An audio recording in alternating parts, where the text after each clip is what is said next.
Ya, pemirsa terkait dugaan kebocoran data pribadi warga negara Indonesia kembali terjadi. Kali ini data yang bocor tersebut diduga berasal dari registrasi SIM prabayar sejumlah operator seluler yang ada di tanah air.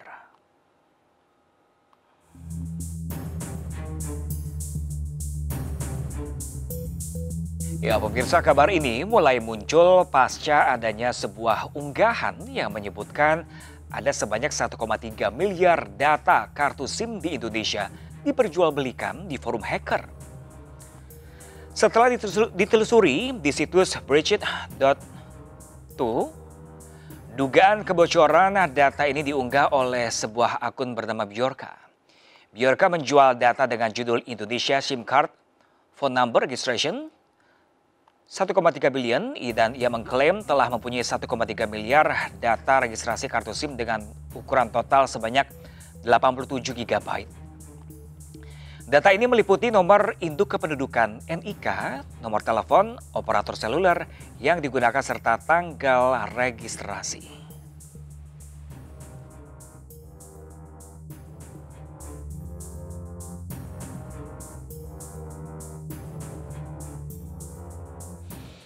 Ya, pemirsa, data yang dikelola Kementerian Komunikasi dan Informasi bocor dan dijual secara bebas. Sejumlah data itu sebanyak 1,3 miliar data registrasi SIM prabayar diduga bocor dan dijual di forum hacker, pemirsa. Lalu di manakah sumber bocornya? Sore ini kita akan membahasnya, pemirsa, melalui sambungan Zoom. Sudah bersama kami ada Bapak Samuel Abrijani Pangarepan selaku Dirjen Aptika Kominfo dan juga ada Bapak Aris Sutija selaku Ketua Indonesia Cyber Security Forum. Halo, selamat sore Bapak-bapak. Ada Bapak Samuel dan juga ada Bapak Ardi. Selamat sore Bapak. Selamat sore. Selamat sore Mas Pram. Ya, Pak Samuel sudah bergabung bersama kami? Saya sudah bergabung. Oke. Saya belum bisa nyalain video karena sebenarnya lagi acara G20 juga, tapi saya sempatkan tuh. Oke, baik, sebelumnya kami ucapkan terima kasih banyak Bapak Samuel telah bergabung bersama kami di MS Insno sore hari ini. Pak, kita langsung aja. Pak, ini kronologi awal mula munculnya isu kebocoran data ini sebenarnya dari mana sih Pak? Jadi waktu kami sedang melakukan ada kegiatan di Bali G20, kami mendengar kabar dari sosial media, terus tim yang bertanggung jawab terhadap hal ini melakukan investigasi dan terbukti itu memang bukan data kami di Kominfo tidak menyimpan data-data pelanggan. Kami itu bukan operator, jadi kami bukan menyimpan data-data pelanggan. Data-data pelanggan itu harus disimpan oleh operator. Itu yang perlu kami klarifikasi. Kominfo tidak mengumpulkan data. Jadi dapat dipastikan data tersebut yang disebarkan oleh akun Bjorka ini bukan berasal dari Kominfo ya Pak Samuel? Bukan, karena kami tidak menyimpan data-data itu. Oke, kita ke Pak Ardi. Pak Ardi, ini ada sebanyak 1,3 miliar data registrasi ini, SIM card masyarakat tanah air ini bocor. Nah, ini kalau dari Cyber Security Forum ini udah menelusuri belum? Ini sebenarnya itu valid nggak sih data-data tersebut? Sebanyak sekali soalnya. Betul, jadi data itu memang benar adanya ya, tapi seperti yang disampaikan Pak Sam tadi benar itu, jadi kita nggak bisa bilang itu Kominfo dari Kominfo ya, karena manajemen pendaftaran SIM card, SIM card itu memang secara peraturan ada di Kominfo, tapi penyimpanan datanya kan ada di masing-masing operator. Nah, yang menjadi kehebohan, ini datanya 1,3 miliar. Pertanyaan apa iya pengguna seluler kita udah sampai sekian banyak ya? Ini memang benar satu orang bisa punya nomor banyak ya. Tapi kok sampai 1,3 miliar itu luar biasa jumlahnya. Nah, itu yang harusnya kita lihat telusuri ya, dan benar ini harus ditelusuri sumbernya dari mana. Bisa aja kompilasi dari berbagai data, sumber data dikumpulin dikonsolidasi terus dijual, bisa aja. Karena sekarang ini kan banyak orang yang melakukan bisnis perantara jual beli data ya, atau data broker. Nah, itu harus tanya mereka. Ini dapat datanya di mana ya? Kok bisa sampai detail seperti ini? Itu harus ditanya sama mereka yang tahu. Nah, kalau dari Pak Ardi sendiri, Pak Ardi, ini kalau dari cyber security sendiri ini bagaimana bisa terjadi kebocorannya? Karena kayaknya bukan kali ini terjadi deh. Pertama kali ini terjadi, kayaknya sudah beberapa kali terjadi banyak kebocoran data yang bocor seperti itu. Betul, jadi gini ya, kok bocor data pasti akan terjadi. Mau pakai teknologi pencegahan apapun pasti tetap akan terjadi. Karena ini fenomena yang terjadi bukan hanya di Indonesia, ya, di negara-negara lain juga hampir setiap hari, sampai mungkin media sendiri sudah kecapean memberitakan. Nah, di kita ini kan udah 2-3 tahun ini marak ya, marak bocoran data ya. ada yang terungkap tapi tidak ada tindak lanjut ya bagaimana. Ini penting di sini ya untuk difahami ya. Kalau memang ngalamin kebocoran data harus ada transparan dijelaskan. Ya jangan menggunakan strategi atau teknik komunikasi yang model-model orang zaman dulu bank itu kalau nanggapin keluhan nasabah di media cetak itu normatif seperti itu jadi tertawaan masyarakat gitu. Dan ini udah terlalu sering seperti ini. Harus dirubah strategi komunikasinya ya. Bagaimana menciptakan keamanan dan kenyamanan masyarakat agar bisa mempercayai sistemnya dan lembaganya. Ini yang jadi persoalan sekarang. Oke, kita ke Pak Samuel. Pak Samuel. Mungkin saya bisa tambahkan ya. Jadi boleh Pak Samuel. Kalau tadi yang tadi katakan, pengendali data itu bertanggung jawab kepada keamanan sistemnya dan kerahasiaan data-data pribadi yang di dalam pengendaliannya. Nah, terkait itu pertama. Jadi kalau memang kebocoran data, pasti kami akan menginvestigasi pengendalinya. Nah, itu jadi pengendalinya. Nah, terkait kebocoran ini, kita harus melakukan verifikasi. Ini siapa? Karena ini ada nick-nya. Nah, itu kan bisa dari mana saja. Makanya hari Senin kami memanggil semua stakeholder yang bisa terkait dalam hal ini. Ya kan? Ada operator seluler yang melakukan pendaftaran. Ada Dukcapil yang memberikan validasi. Ya ini ada nggak di mana nih titiknya. Nah, satu hal lagi, saat ini kan kita selalu pada kebocoran data, kita itu selalu yang namanya fokusnya kepada perusahaannya kebocorannya, tapi kita tidak pernah pelakunya. Bahwa kebocoran data itu adalah masalah administratif sanksinya, tapi pengambilan data, jual beli data itu pidana. Ini harus dirubah juga mindsetnya. Jadi begini ya, setiap kejadian kebocoran, ini ya rule-nya, begitu ada kebocoran, apabila terindikasi di suatu institusi ada kemungkinan kebocoran, mereka harus melakukan investigasi. Ada nggak data kita? Sama nggak? Begitu kalau sama, mereka harus mengungkapkan pada publik. Ya, kita mengalami kebocoran. Ini sedang dilakukan investigasi dan memitigasi risikonya. Kalau tidak, mereka juga harus bilang, oh ini bukan data kita. Nanti kita panggil juga. Benar bukan data kamu. Nah, otoritas akan memanggil dalam hal ini, Aptika di bawah Kominfo akan memanggil. Makanya Senin kita akan panggil semua dari operator seluler, dari Dukcapil, kita lihat apa di mana ini. Apakah benar itu data-data yang diklaim itu adalah data-data yang ada? Tadi kan Pak Adi juga bilang 1,3 fantastis sekali ya. Apakah ini akumulasi? Kita nggak tahu. Makanya kita jangan terlalu bereaksi terhadap kebocoran itu, tapi kita lupa bereaksi terhadap orang yang mengambil. Data pribadi itu melekat kepada orang per orang.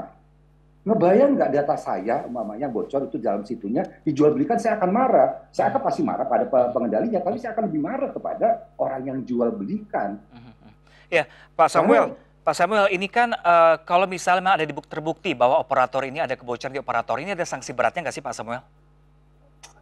Saat ini sanksinya ini, karena kita belum punya undang-undang, ada sanksi administratif. Nah, di selain sanksi administratif, apabila terbukti ini ada kebocoran dan kebocoran itu merugikan masyarakat itu bisa sesuai dengan Undang-Undang ITE, masyarakat itu bisa melakukan tindakan perdata untuk menggugat kerugiannya. Gini, kebocoran data itu apa sih bahayanya kebocoran data? Mungkin Pak Ardi akan mengeksplorasi lebih dalam lagi ya. Kebocoran data itu bisa mengarah kepada kejahatan yang lainnya. Kalau data kita bocor, itu bisa digunakan, nanti kebocoran itu bisa digunakan kejahatan yang lainnya. Nah, perlu diketahui juga masyarakat, jual beli data itu adalah ilegal. Setiap orang yang mengumpulkan data pribadi tanpa legal basis, dalam hal ini adalah konsen umpamanya, salah satunya, itu adalah ilegal dan itu melawan hukum. Jadi mengumpulkan data itu harus ada legal basisnya, apakah dia punya kewenangan, apakah ada konsen atau persetujuan dari yang memiliki subjek datanya, ataukah ada kontraktual, atau ada kewenangan. Jadi harus ada legal basisnya. Jadi tidak bisa sembarangan. Kalau menjual beli kan nggak ada legal basisnya, itu juga kriminal. Kami pasti akan melakukan investigasi siapa yang bocor, kenapa dibocorkan untuk memperbaiki dan memberikan sanksi administratif. Ya, Pak Samuel.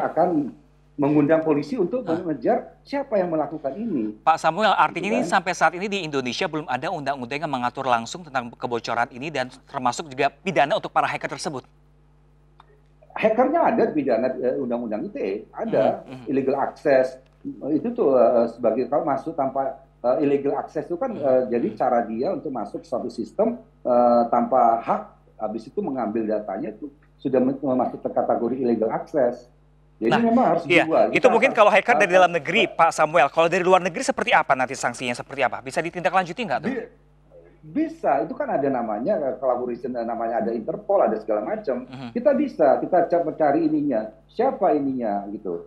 Jadi memang harus ditindaklanjuti juga. Jadi selain tadi investigasi terkait pelanggaran administratif, tapi harus ada juga investigasi terkait tindakan pidananya. Itu kan bisa ada kerjasama antar negara. Itu kan juga kita ada convention namanya Budapest Convention terkait cybercrime namanya, itu bisa digunakan. Pak Samuel, ini kan informasi yang kami dapatkan juga dari Pak Ardi tadi, ini kan kebocoran data ini nggak terjadi hanya satu kali ini aja, sebelumnya 2-3 tahun lalu juga pernah terjadi. Nah ini kalau kasus-kasus yang kemarin ini ujungnya seperti apa?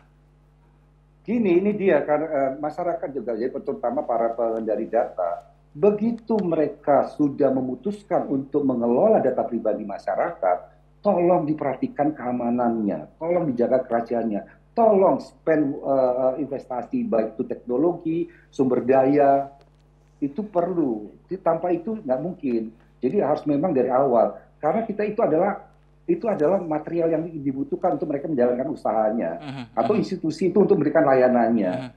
Itu kewajiban Undang-Undang ITE. Setiap penyelenggara itu wajib menjaga keamanan dan kerahasiaan data yang dikelolanya. Nah ini memang akhirnya kalau memang ada kesengajaan, ya kita bisa tindak yang lainnya, bukan hanya sanksi administratif. Kalau ada kesengajaan ya, atau ada keterlibatan orang di dalamnya, kita bisa bekerja sampai pidananya. Gitu.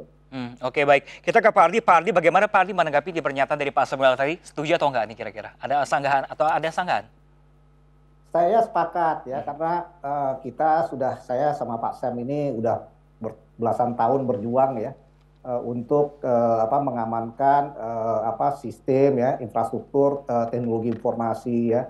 Jadi ini perkara kebocoran data ini bukan hal yang mudah untuk diatasi. Prosesnya panjang ya, perlu juga teknologi, perlu keahlian khusus ya. Dan itu yang paling penting juga kita kalau Mas tadi disebutkan mengenai pelaku yang ada di luar batas negara ya, itu ada frameworknya sudah ada. Jadi saya yakin bukan tidak ditindaklanjuti, cuman memang proses itu panjang.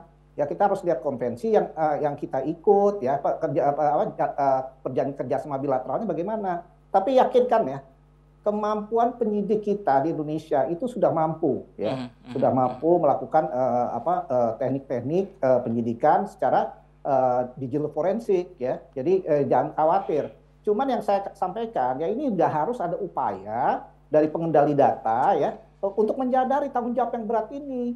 Ya, tanggung jawab berat ini harus juga dipadukan dengan orang-orangnya, SDM yang cakap. Ya kalau nggak punya SDM jangan keluar data orang dong, ada SDM-nya. Terutama juga bagaimana mereka berupaya secara transparan jelaskan pada publik. Nah kalau terus-menerus begini ya tentunya publik juga akan tidak memiliki kepercayaan baik pada regulator maupun industrinya. Kalau begini ya susah, industrinya tidak akan berkembang gitu. Betul. Baik Pak Ardi, kita tahan sebentar Pak Ardi. Pemirsa, kita masih akan dalami segmen selanjutnya pemirsa. Namun sebelumnya terima kasih untuk Bapak Samuel Abrijani, Penggarapan Dirjen Aptika Kominfo sudah bergabung di MC News hari ini Pak. Terima kasih Pak ya.